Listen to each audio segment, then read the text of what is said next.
ہنس رہی تھی اور مسلسل ہنس رہی تھی۔ ماں نے غصے سے اس کی جانب دیکھا اور پھر مہمانوں کی طرف متوجہ ہو گئی۔ وہ اتنا سمجھ گئی کہ آج تو ضرور کلاس ہوگی۔ مہمانوں نے رخصت چاہی تو ماں دروازے تک گئی۔ اس نے جلدی جلدی برتن سمیٹنا شروع کر دیے، اور جب ماں اندر آئی تو اس نے کہا کہ نہیں سدھرو گی تم، کتنی بار کہا ہے کہ اتنا مت ہنسا کرو، دل مردہ ہو جاتا ہے۔ وہ پھر سے ہنسی اور ماں سے لپٹ کر بولی، جب دل مردہ ہو جائے گا تب نہیں ہنسوں گی۔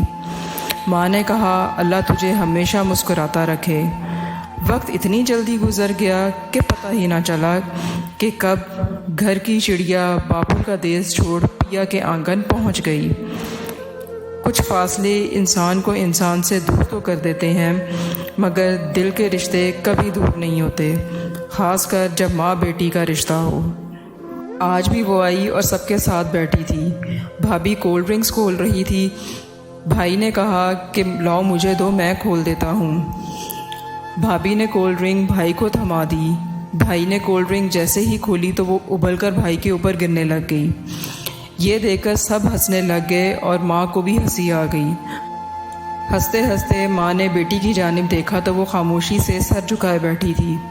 ماں سوچنے لگی کہ یہ وہ ہے جو چھوٹی سی بات پر ہنس ہنس کر لوٹ پوٹ ہو جاتی تھی، آج سر جھکائے خاموشی سے بیٹھی ہے۔ ماں اس کی جانب گئی اور سر پر پیار دیتے ہوئے پوچھا کہ کیا ہوا ہے، تو بیٹی نے کہا کہ ماں میرا دل مردہ ہو چکا ہے۔